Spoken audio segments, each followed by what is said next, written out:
Trojan Philly, what's up, man? USCJ here. It's the top of the morning. Listen, we got to jump right to this, man. We got some guys in the transfer portal, and we got to address our very own Caleb Williams, man. You guys know who Caleb Williams is. He's our very own.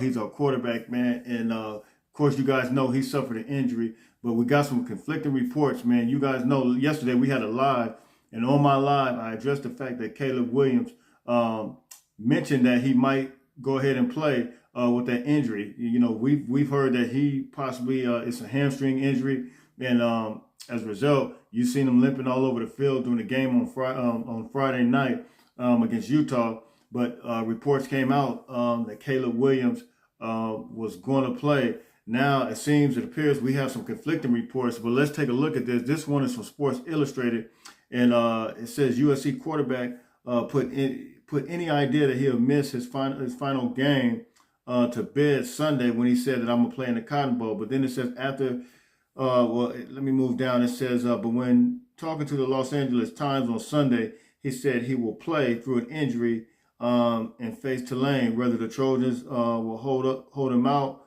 of the game, that's one thing. But he says he will play. Now we move over to another story. This is coming from Clutch Sports, and this was later last night. This one came out. It says USC quarterback Williams has suffered a hamstring injury, and now his bowl status is unclear. You know, we don't know exactly what's going to happen, man. We know that Caleb, you know, apparently, you know, Lincoln Riley said that he wanted to take Caleb Williams out of the game, but he wouldn't come out of the game. So I don't know if it's one of them situations to where he was doing a event with some youngsters last night. Yesterday, and he said that he's going to play regardless. You know, I mean, even if he's 50%, 30%, however we want to read into that. But however, it looks like it may almost look like it could be a power struggle. The doctors may be saying, look, man, you're not healthy enough to play. But, you know, we got to get this information straight. We got to get it clear, because right now it looks like he's questionable. You know, the situation is questionable, man. So listen, we want to talk about that. And then we want to look at who we facing, man. I know a lot of people, you know, we are now in the AP poll at number 8. However, the CFP poll is college football rankings has us at number 10. Now that puts us in the Cotton Bowl. Some get their news from me. They don't hear all the other social media platforms, and so as a result, you're just finding out now that we're playing in the Cotton Bowl. And listen, I understand we're playing against Tulane, but I understand as well. A lot of people, I've been seeing it all over social media. A lot of people are not happy with the fact that we're playing Tulane. And if you look at it, you got schools like Oregon State. They're playing Florida, which is a good brand. You got schools like Washington. They're playing Texas in the Alamo Bowl. And it looks like even though we got a great bowl bid, we just happen to be playing an at-large team, and that's the way it's slotted. These are the way the bowl systems are slotted. And I know a lot of people don't understand, but I don't want the brand of Tulane to get mixed up with the quality of play, because I'm telling you right now, Tulane is going to come out and gunsling the ball. I mean, I watched them play last year. I watched them play against Oklahoma last year. And even though they only had 2 wins, they went to Oklahoma 35-40. That team is a decent team. So I want to take a look at them and just give you some numbers on them. And then this year they beat the Big 12 champion, which is Kansas State. They beat them.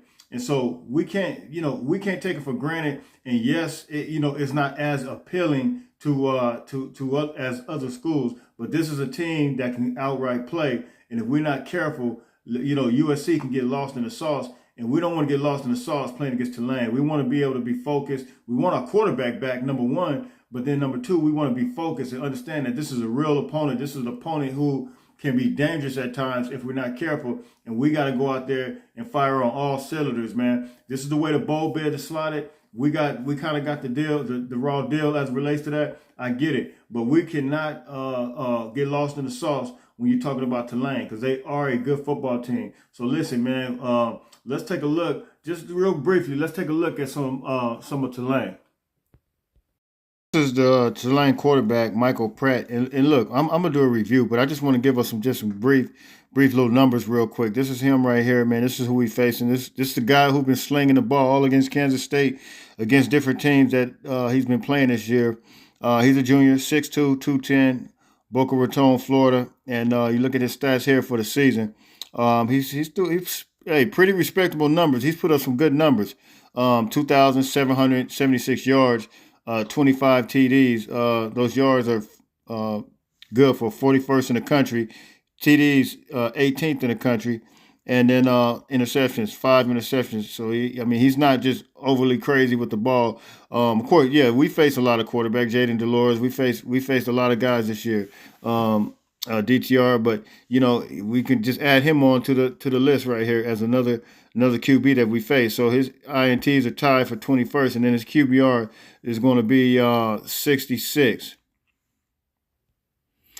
This is it right here. This is Kansas State, man. This was at the beginning of the season, September 17th. They actually beat this team that just won. Kansas State just beat TCU over the weekend for the Big 12 championship. So look, we can't sleep on this Tulane team, man. They're a good team. They're a team that's going to fight, and they played against some you got some teams like SMU, you got some teams like Central Florida that are high-powered offenses, and we don't want to sleep on them. They're going to come firing all cylinders, man. So this is who we got. This is who we got to deal with. I mean, it is what it is, and we just got to stay focused with it. Here's some more pictures of them playing Kansas State, and you see they guys were getting after it, man. And if you look at some of their interior players, man, they don't look like no small players, man. They look like some guys that's got some beef on the D line, man. So look, it's going to be a challenge. We're going to have an offensive lineman out. I think maybe one or two out. Not sure. I think Bobby Haskins, I think he may be out. Then of course Brett Nealon. So look, man, we're gonna have to deal with this, and we're gonna have to stay focused as it relates to playing playing Tulane. And as you see here's some more pictures right here when they were playing Kansas State. Straight up taking it to them, man, getting after it. And so you guys know that little running back is a little powerful running back. He was one of the best running backs in the country this year. So if they contain him, that should let you know something about their defense as far as, because you see the score was, 17-14? That should let you know something about Tulane. Now, here's the sad news. Here's Julian Simon, man. He took to Twitter yesterday, and much respect to him. Julian's out of the state of Washington, man. I really liked him when he came in. He was a 4-star prospect, 4-star linebacker, and 6'1", 230. And I really, he was a guy that I was high on, man. But he didn't see that much action this year, man. And as a result, yesterday he took to Twitter, and here it is right here. He says, I will be entering the transfer portal tomorrow. I'm excited to continue this journey and see what God has in store for me. So this is Julian Simon, man. Much respect to you, man. We appreciate you, man. And we definitely, certainly wish you the best in everything that you do. He's still young. He was in the 2021 class. That was a pretty decent class. And he has to make a power move, man. No hard feelings with him. We much love and respect to you, man. I wish you the best, man. So that's one guy hitting the portal. Should we expect some more? We'll see. I don't want to put nothing out there in the air. Hopefully, we bring some good ones in, and we'll see what happens. All right, so that's it right there, man. That's Julian Simon, man. And listen, that's the latest we have with the health status of Caleb Williams, and we're expecting him to hopefully to continue to get some good news, man, as it relates to him progressing with his health, man. We want the best for these kids. We want the best. We don't want to jeopardize their career by trying to put them in a game because we really need them. Ultimately, the best thing for them to do is heal up, man, and heal up well. And that's what we're expecting, and we're going to be praying for him, that he gets proper health treatment and proper health assistance related new guidance as relates to him progressing with his leg, man. So listen, that's what we got, man. Listen, it's official this today, man. I think we're gonna see guys. It's gonna be some transfer portal action, man. So like all day long, man. So listen, I'm coming back to you. I know I'm coming back to you guys tomorrow. But who's going to be in the transfer portal? We have absolutely no idea. I'm not just talking about from USC. I'm talking about from all around the country. We about to see something, and I think we seen more numbers yesterday.